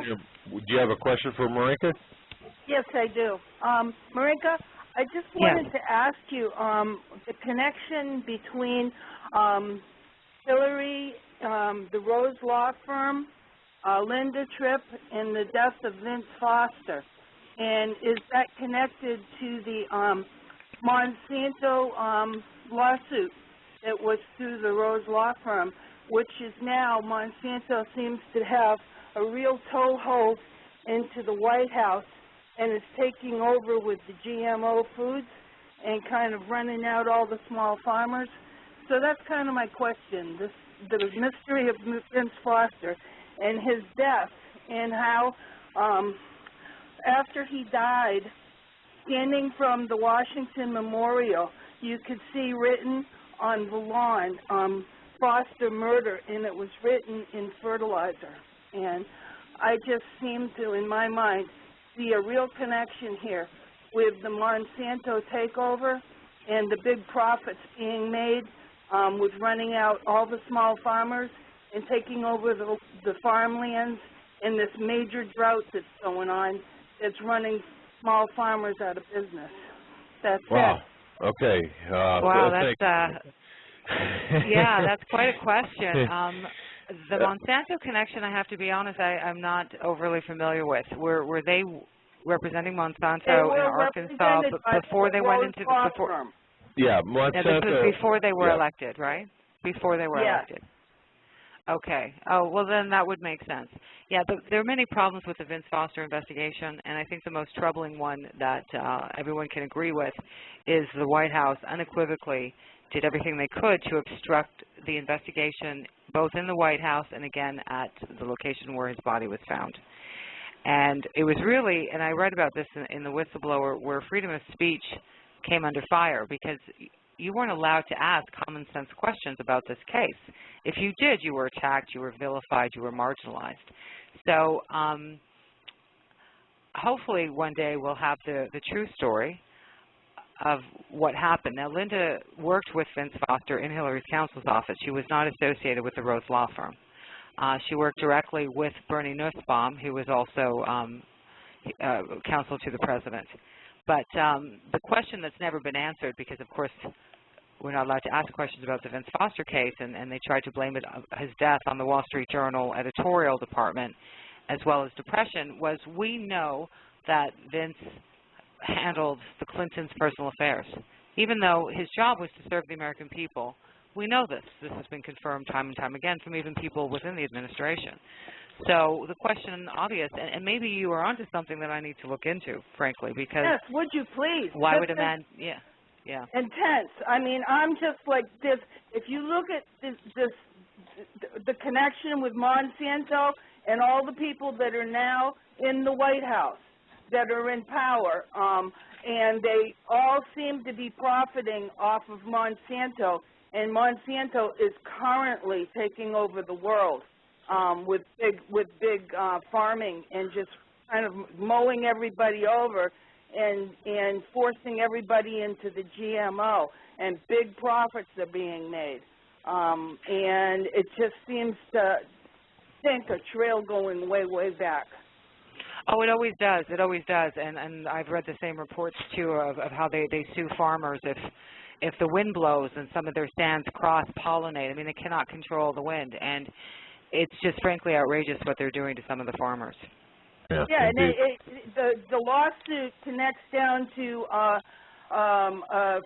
town down in the south. I don't know if it was Louisiana or whatever. I'd have to go back into my notes. But they were being sued for running toxins out into the brooks and stuff down there, and the people got really sick with cancer and everything, and it was a big cover-up through that law firm and everything, and of course people died. So are you saying the Rose Law Firm represented is that what you're saying? They represent? Yes. Okay. Yeah. So anyway, and now they're all in the White House with Monsanto taking over. Yeah, I mean, it's no coincidence, to be sure, and obviously there's a lot to be investigated there, Sheila. My goodness. A lot of money being made, and he who controls the food rules the world. You know what I mean? Yeah, you're right. I have to look into that. Okay, thanks. God bless you. Thank you. That put me back on hold. Okay, yeah, we will. Thank you so much. We will. In. All right, we're going to take another call. This is Jason, I believe. Jason, you are on the air with the Hagmann and Hagmann Report and Marinka Peshman. Yes, it is Jason, man. Joe, thank you. God bless you so much for taking my call. Thank you, Joe. Sure. Yeah, thank you, Jason, for calling. Thank you. Thank you. Anyway, now, if I understand correctly, Miss Peshman, you lost your son to the war? No. No, that's not what happened. No, not at all. Ms. Peshman is the author of The Whistleblower, and Jason, you might have heard me talk about the Gold Star Mother. It's got two separate. Oh, okay. All right, I apologize for that, but I was just asking because I didn't want to insult her because I want to understand. Just let me ask this quick question. Who do you think did 9/11? Jason, I'll tell you what. Look, buddy, let's not go there right now, only because we have a limit. Okay. All right. Okay. All right. God bless you guys. Bye. God bless you. America, look, we got. I mean, there's a lot of ground we can cover with that, but. Yeah, that's a topic for other people that know that report on that, and I always prefer to stick to my actual reporting because and then I can back that up with confidence and experience and and I think because a lot of people they're very quick to comment on things that they've heard, but unless you've actually investigated it, you should kind of sit back and until you have all the facts. Yeah. And that's one thing I respect about you, but believe me, I respect Jason a lot. But I respect you a lot too, and you are focused. You've got a very good focus on your, the invest. It'd be like me trying to comment on an investigation I really didn't conduct, and that's the problem with journalism or so-called journalism because it's much easier to do opinion than it is to do investigative work. And I've learned, especially with this case, with the story I read about in the whistleblower, I mean, both sides were wrong about the story. And this was it's a huge story. It changed history. Right. And so I always proceed with caution, because until you've personally dealt with it, you could be thrown a curveball. Yeah, indeed. And yeah, and end up well, it's just it's a very it's a minefield out there, really. It is truly, and you know, with Linda, it's because I remember it's you when you meet somebody, you just know what you try to walk in with an open mind, but obviously you're affected with media reports and what you've seen on television, and they really created a cartoon character of a person that didn't frankly exist. And you could see that right away after spending not even a lot of time with her, and you just go, okay, wait a minute. And then ultimately both sides were wrong. I mean, she truly protected the Clintons. So if you want to play politics, the left should have celebrated her, and the right should have been upset with her, but instead it went the other way. And that's what happens when you manufacture stories and the narrative and people. So, yeah, you got to proceed with caution with that. That's one thing, you know, look, I know this is kind of off topic in a way, but what was it like dealing with her? I mean, with Linda Tripp? Well, we met in disguise. Whenever we met in disguise, and the reason for that was she was concerned that anything she would try to do, the Clintons would try to sabotage. Yeah. And for me, at the time, I was going to write under a pen name, because for me, it's not about me. It's about the work. It's about the story. I mean, you see, even now, it's like, I don't like seeing myself on TV, you know, on the radio. It's so I was totally hip to play along, and literally we met in disguise. And people may not recall this, but she had so many death threats at the time that you know, in the middle of the night, agents from the FBI and the Office of Independent Counsel grabbed her from her home and put her into a safe house. It was a residential hotel. And they took her wig shopping. So she had her wigs from the FBI. You know, this is what happens when you're an American citizen and you get into the crosshairs with some of these, you know, with the President of the United States and his lovely wife. I don't even know what to, yeah. How do you even I don't even know what to say to that, honestly. I mean, yeah. All well, right. I have to say, because initially I thought, okay, you know, she's obviously been through a lot. Maybe she's being a little paranoid with the Clintons really sabotage her. And it seems like we lost audio. I don't know if that was all of our audio or just our caller. People in chat, if you could still hear us, let us know. Because I can hear you. Oh, there we go. We're back. I'm not exactly certain what happened there, but little gremlins. You know, we've got good equipment. We've got a good signal and or a good connection, and I apologize, but wow, you know, it's amazing that you've got to go through there. People have to go through this, basically, to be in a WITSEC program to tell the truth, and you know. Oh, yeah, it really was a cloak and dagger adventure. It really was. And, you know, it's funny because you have all these little stories. We're at like the grocery store and we're just picking up a few things, and some of the cashiers would recognize her. And I remember one time, you know, one saying, your disguise last week was better. You know, like you just have these silly moments, you know. And, yeah, I had was a wig that was kind of like a bad version of Jane Seymour. And I had a pregnant lady disguise. And every time I'd see her, you know, with the time frame, I'd add more foam and add more foam. So for me, you know, it's like, oh, I can't carry that. I'm pregnant, you know. So you have to have levity in all of this, but it's deadly serious. I mean, we were driving in Baltimore at one point, and she got lost, and she panicked. And I said, you know, relax. I'll just pull down the window, ask for directions. She goes, no. They hate me here. It's all Democrats. I said, come on, Linda. I mean, I'm looking out the window. People minding their business, you know, going about their business, you know, kids playing on the street, no problems.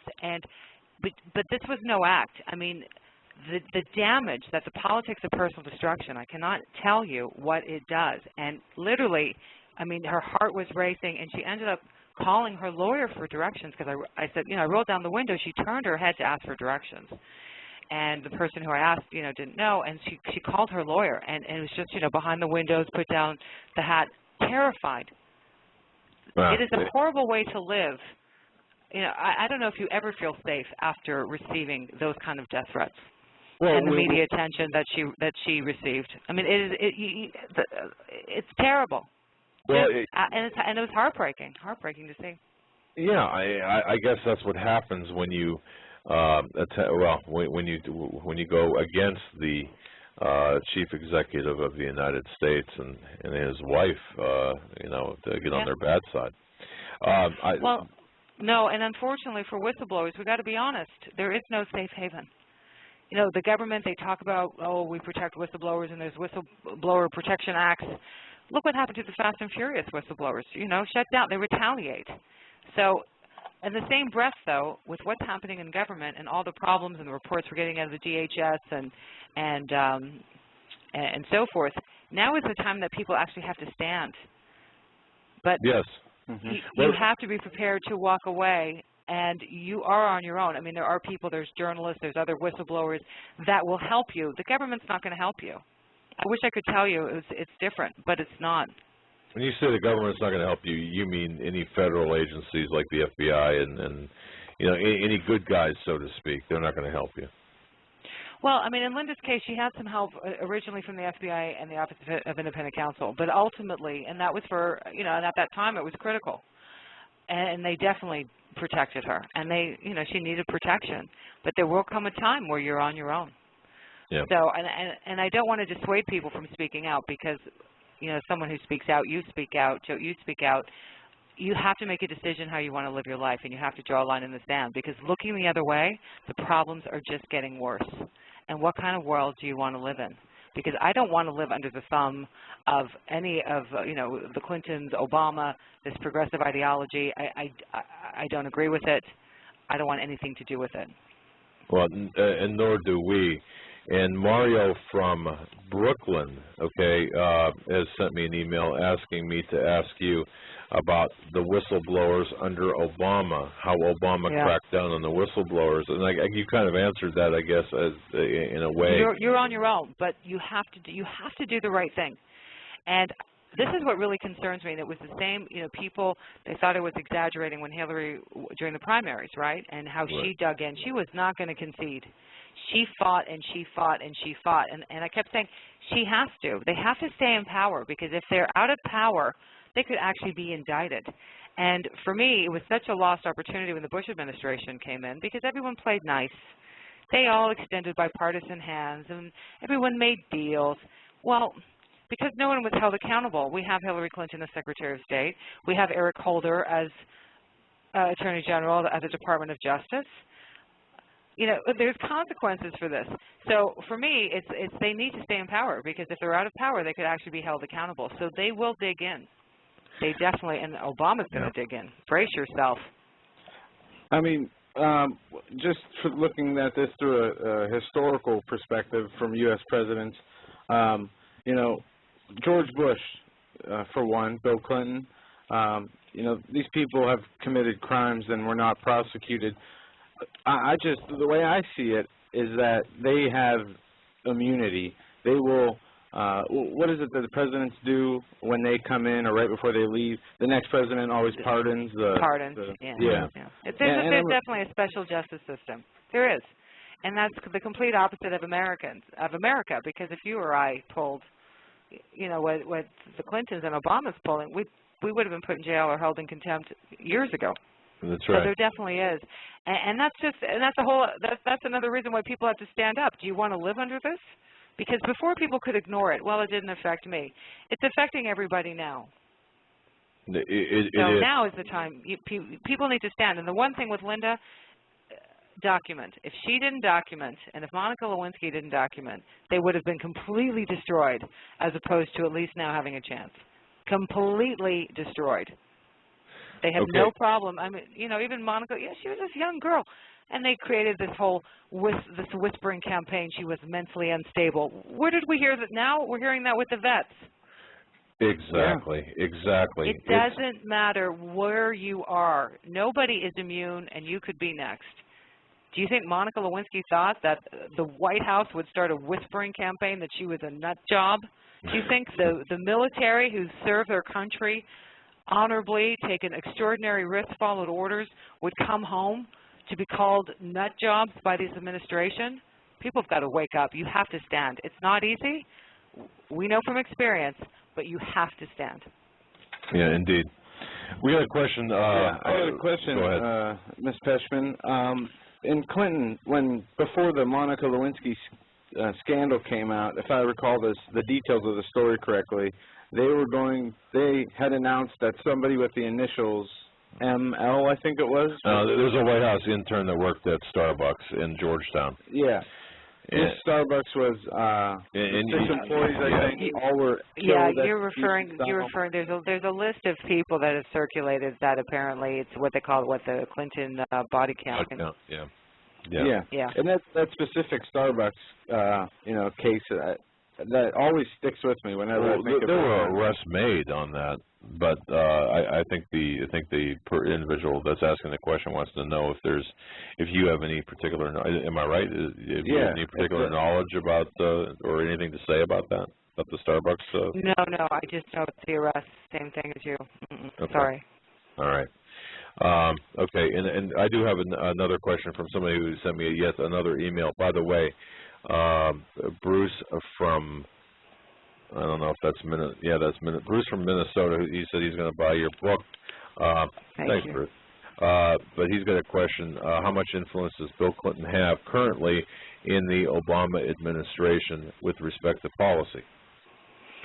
I don't know how much about policy, but he's definitely a big part of the smoke and mirrors. And I say that because I don't really see that they have big different policy issues. But I see that Bill is being presented as a moderate, right? Right. As a statesman. Yeah. And so that's where your difference is.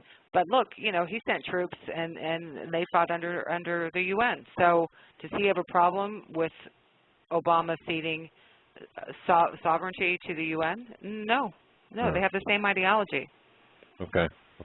Yeah, I think that was more of a, and Bruce, thank you. I just Good from question, looking at that, I think that was more of a, how much influence in policy does Clinton have, and I suppose Marika, we talked about this too, about the progressive ideology and essentially the globalist agenda, if you will. I mean, being very much on parallel tracks, if not facilitating one another, but yeah, it's I don't know. I'm haunted by this parallel agenda between the progressives, the communists in this, and well, look at Hillary Care. Hillary Care is Obamacare. It's the same thing. So to try to repackage them as moderates, it's lunacy. They try to do the same thing Obama has done. And how do they accomplish it? Backroom deals. It was Pelosi who has the same ideology. She shouldn't care about the rule of law. We know they bribe people and senators for the votes. We know there were all sorts of backroom deals. They don't have a problem with breaking the law. So that's why now you must stand up, because you could be next. No, indeed. Right. And the people who don't stand up or are indifferent in this spiritual battle that's being waged upon this nation are just as bad, in my opinion, as the people helping carry out this agenda, because as we move further into this, there's a direct line right down the middle, and you're coming to a point where you're going to have to make a decision. You just can't stand idly by anymore. And, what are these people going to do who have been denying the truth the whole time, who have been, listening to pastors who won't, speak the true gospel and tell the whole truth? I just fear that the federal assistance will be taken away, the society will be slowly shut down or quickly shut down, and, there will be civil war followed by, DHS government coming in, cleaning up afterwards. I just don't see any other way around this. Yeah. Well, I don't know. I hope it won't get to be that drastic, but I do know not to speak is to speak. So, looking the other way, you can humor yourself. But and see, that's kind of why the Linda story is important, because she looked the other way. This was a God-fearing, patriotic woman. And she would justify it, you know, my job, my pension, my kids, over and over again. And she watched the Clintons destroy people. I mean, trump up charges, indict Billy Dale from the travel office, for example. He went to work. He wasn't even in their crosshairs to his knowledge. And she didn't speak up. So then when it happened to her, well, how can you be surprised? You didn't speak up for him. You know, Kathleen Willey was another person. And so part of the message of the book is your time will come. You know, you might buy yourself some time, but it will blow up in your face. And if I can reach, especially some people in the government now, you know what's going on. Document it. You must stand, because if you think you're immune to mayhem, injury, a criminal indictment, God knows what else, you're not. Linda thought she was. She was a team player. They weren't going to do that to her. She had been loyal. She had testified as she was told to.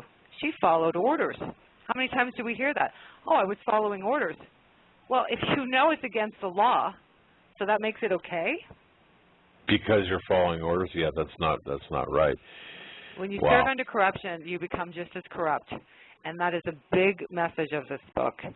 And people, there's so many people right now who are privy to things, and I just pray that they have the courage to document and to protect themselves and to step forward.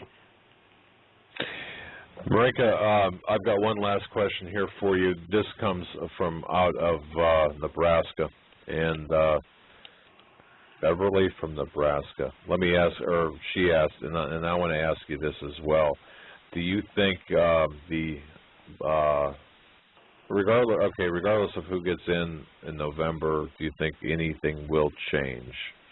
And I suspect that means government operator, you know, the modus operandi. Yeah, well, I think that, for myself personally, hypothetically, let's say Mitt Romney wins, I will be very busy investigating his administration. And, you know, the government, too, has gotten so big, you have all those careerists. Right. So when administrations change, the politicals leave. So that changes. But you have a lot of careerists that are entrenched in government who have served there for many years. Now, there's two schools of thought. In some areas, that's helpful because they know the way things work and they know how to get their job done. In another sense, you know, if they have a different agenda, you know, it could be a problem. Or if they've held on to their job by looking the other way. I mean, there was a report that came out of the GAO recently that talked about, like, low morale at government agencies. And I just had to laugh because it's like, yeah, of course. They can't even do their jobs properly right now. I mean, imagine working in immigration. Oh. Imagine you work for ICE, and the President of the United States, you know, under his administration, his director, you know, issues this memo. I mean, they're legislating by memo now, okay? That's right. You know, you can't make this up, you know, for discretion when it comes to prosecuting for deportations. Well, you've created a lawlessness. They cannot do their jobs.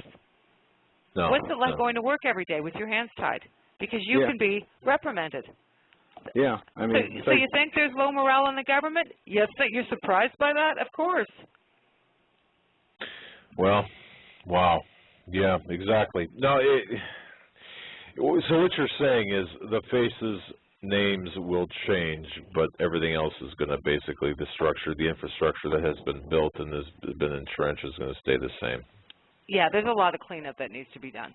You know, I think some people think, oh, if we can get rid of Obama, it's all going to be okay. We're not out of the woods. No, there's problems on both sides, yeah.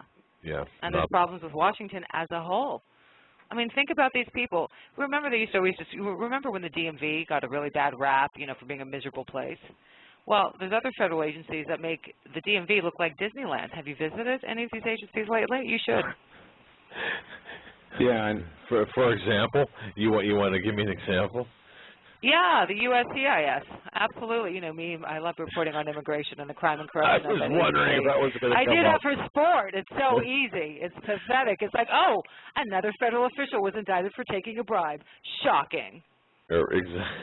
Hey, Marika, we have another caller on hold. Do you want to take this last call here before we end the show? Sure. Why not? Well, why hold back now? Hey, yeah, really. 757. You're on the air with the Hagmann and Hagmann Report and Marika Peshman. Hi. is an honor to speak with all of you this evening. I got in 30 minutes late tonight, but I wanted to ask, is there any more investigations going on involving John Wheeler's mysterious death? You know, he was associated with the Vietnam War, or most known for that. And I'll just take my answer off the air. All right. Thank you. Thanks for your call. Yeah, Marika, what do you know about John Wheeler? Yeah, I mean, that was a really odd case, wasn't it? Yeah, that was very bizarre. You know, I don't have any independent investigation that I could, you know, speak to. I wish I could. But, yeah, that's another troubling case. Yeah.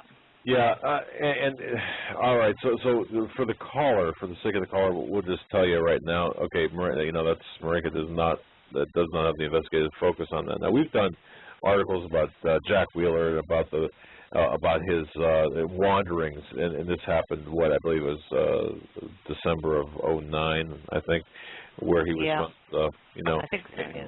Yeah, and there's been a lot of suspicion, a lot of theory behind that. And we've gotten some emails about his behavior and his activities right before that. So, folks, if you know, look, we can't. I mean, did you have a chance to see the autopsy report and the toxicology reports? If I did, I don't recall specifically. Did you? I don't believe. Yeah, because people just don't start acting strangely out of the blue like that, you know. Yeah, I don't think they if I recall correctly, I don't believe there was a toxicology report released. Yeah, yeah. I'll have to double check that for the listeners, and for the caller. But yeah, I mean, there's so many strange things happening, and we talked off here about the body counts associated with Clinton and now, you know, Obama. Marika, are you afraid for your life? This is coming from me now.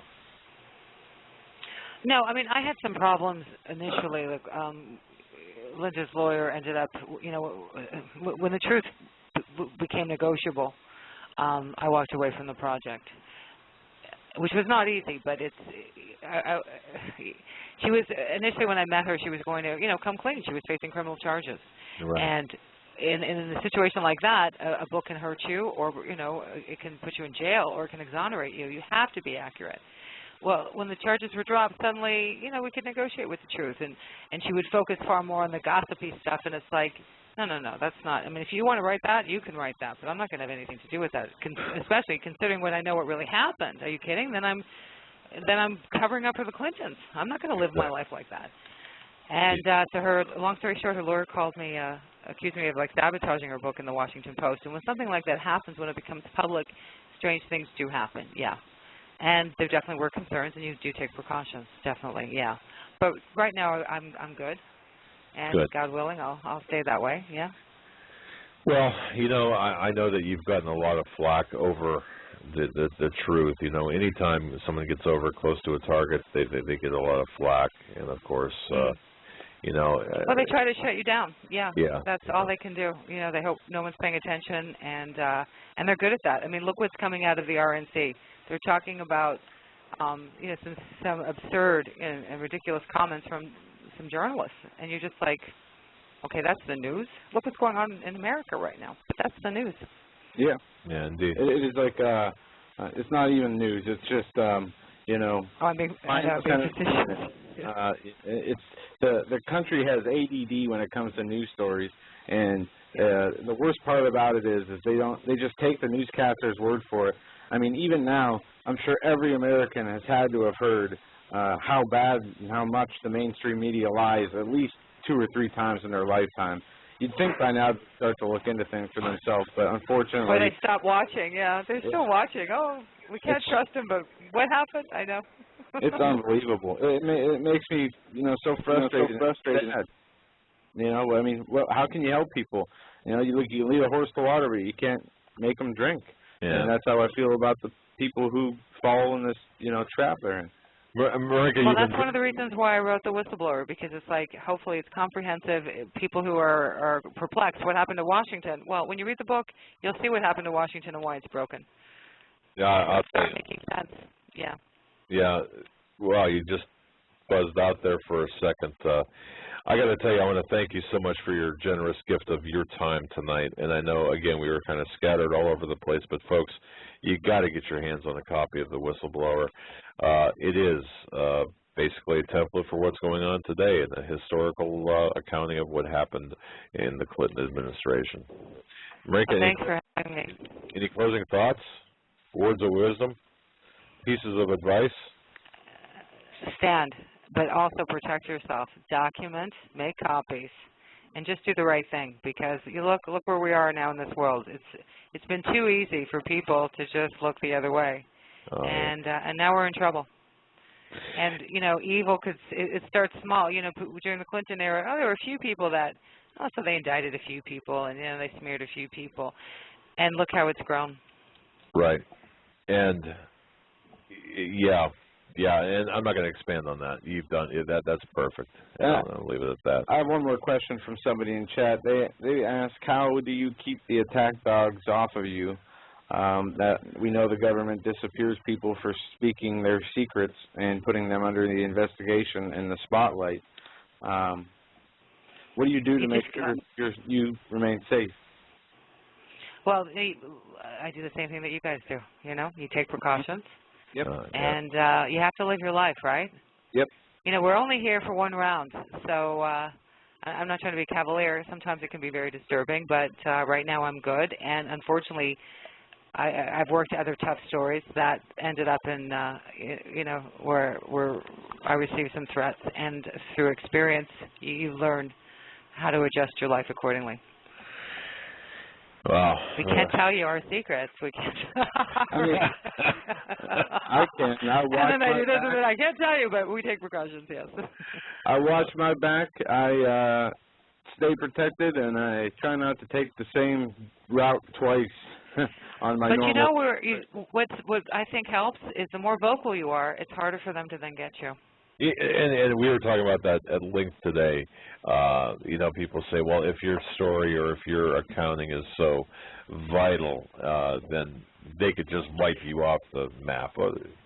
Yeah. Well, yeah, but that's why you have to. That's why I put out the book, because it's like, God forbid something happens to me. Here's the information. So it's like there's other stories I want to get out. And, you have these morbid talks. They really are. But God forbid, if something were to happen or look like an accident, my friends know you have to look at the stories I've been working on lately.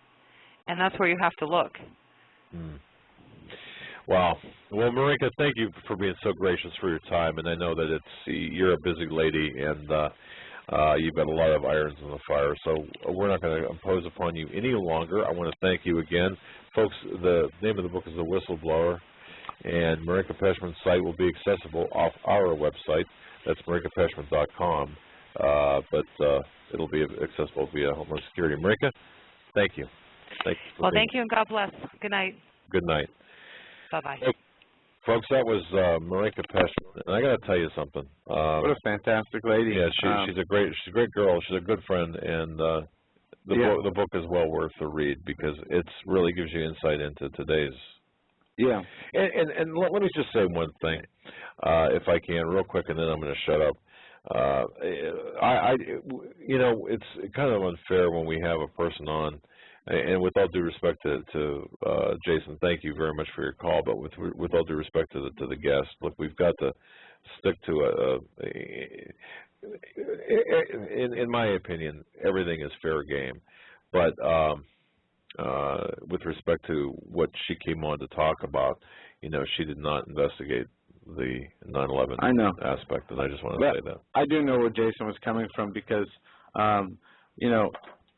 some people, we try to, certain questions, the way they answer certain questions, or it's a way to gauge where they are. Maybe that's not something that she focuses on at all. Maybe she hasn't looked into it, but it does give people an idea of how informed, or at least informed to the point where both sides of the story, I guess. Well, no, and I understand the reasoning behind that very much. So I do. I understand that the reasoning behind it. But the issue I had was, we were kind of focused on a rather narrow subject matter, and although that to some that's a litmus test, I think sometimes it can be, if not given enough time, it could be misconstrued or misunderstood by people. So yeah, you guys, we're on a time crunch here. Yeah, tomorrow, Keith Hansen. Oh, you want to talk about a powerful Hansen. guy? Yeah, our guest that was on tonight, Marinka, was on his show on the 25th of August, just a few days ago. My father was on the week ago from Saturday. That's right. And I have not spoken with this gentleman yet, but I am really looking forward to the show tomorrow. He's a guy that came up like me, believing in the official line of everything, believing, and all of a sudden you get smacked on the side of the head, you get woken up, and all of a sudden you say, hey, wait a minute, we have to start questioning things. That's who Keith Hansen. He's a patriot to the nth degree. He's former law enforcement. He's got a lot of good information. He's a wonderful talk of Naples, Florida, and up-and-coming, fantastic talk show host. But again, he's got a lot of great information about current events, about a lot to say about the Agenda 21, the New World Order, where we're at. It's just a whole cornucopia of information. And with this last minute we have, I want to cover just two stories. You guys have to look into these yourselves. I'll cover the headlines. West Nile virus cases rise 40% in 1 week. This was updated today at 1:57 p.m. Cases are up 40% since last week, on pace to beat the record they had in 02-03. How could that be we're in a drought? Go on. Also, Russian expert predicts Obama will declare martial law in America by the end of 2012. This is by OccupyCorporatism.com. That's Russian expert predicts Obama will declare martial law in America by 2012. Go check out those articles. Hopefully tomorrow we can get into some more news, some more of your calls with Keith Hansen. Don't miss it. Regular time, 8 to 10 p.m. And we just want to thank every single person who has prayed for us, has spread the word about the show, who's donated, who streams the show, who posts the links. Cannot thank you enough. Everybody who listens to the show, we love each and every one of you, and we need all of you. Thank you. Indeed, needs a key word. Good night, everyone.